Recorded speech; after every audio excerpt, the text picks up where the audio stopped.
72 ঘন্টারও বেশি সময় অতিক্রান্ত। বাবা মা ও দুই দাদা দিদির সঙ্গে ঘুমন্ত অবস্থায় রহস্যজনকভাবে উধাও বাঁকুড়া সদর থানার বগা গ্রামের শিশুটির এখনও খোঁজ মেলেনি। ঘটনার খবর প্রকাশ্যে আসার পর থেকে লাগাতার খোঁজ চালাচ্ছে পুলিশ। ইতিমধ্যে শুক্রবার দিনভর গ্রামের পুকুরঘাট পরিষ্কারের পাশাপাশি পুলিশ কুকুর এনেও তল্লাশি চালানো হয়েছিল, কিন্তু ওই শিশুর কোনো খোঁজ মেলেনি। একইভাবে শনিবারও পুলিশের তরফে উধাও শিশুর খোঁজ শুরু হয়েছে। সর্বশেষ পাওয়া খবর পর্যন্ত এখনো খোঁজ মেলেনি শিশুটির।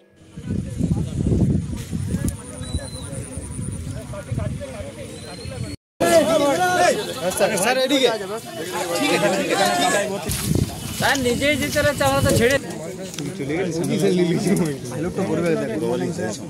প্রসঙ্গত, গত বৃহস্পতিবার ভোরে বাঁকুড়া সদর থানা এলাকার বগা গ্রামের বাসিন্দা পেশায় দিনমজুর প্রশান্ত বাউরির 1 বছর 4 মাস বয়সী শিশুকন্যা নিখোঁজের খবর প্রকাশ্যে আসে।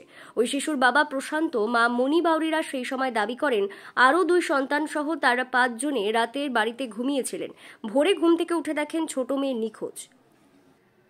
জলজ্জান্ত একটি শিশু বাবা মায়ের সঙ্গে ঘুমিয়ে থাকা অবস্থায় কি করে উধাও হয়ে যেতে পারে ভেবে পাচ্ছেন না বগা গ্রামের মানুষও।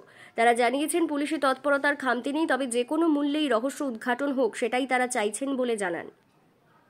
সকাল থেকে দেখছি পুলিশে খুঁজছে, ঝোপে ঝাড়ে তল্লাশি চলছে। অনুমান বলতে এখনো আপনার সঠিক তো কিছু বলা যাবে না, বুঝলেন? গত পরশু থেকে তো খোঁজা হচ্ছে, পুকুর ঝোপ ঝাড় চারদিকে। অনুমান এখন আপনার কি বলা যাবে, ওর মা বাবার কাছ থেকে গেছে তো আতঙ্কে গোটা গ্রামবাসী আছে, পাশাপাশি এলাকা। আমরা চাইছি যেভাবে বাচ্চাটা অন্তত সন্ধান পাওয়া যায়, সঠিক তথ্য বেরিয়ে আসে।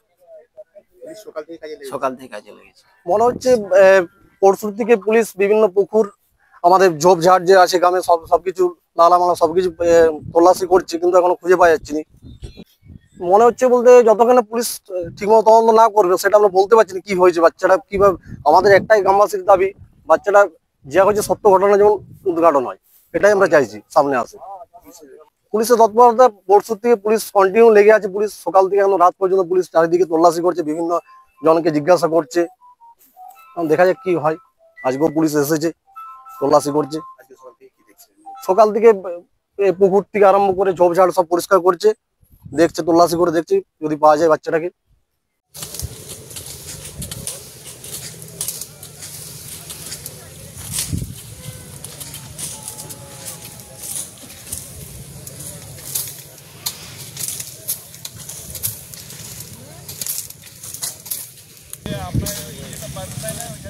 রিপোর্ট, দক্ষিণ বাঁকুড়া দর্পণ, বাঁকুড়া।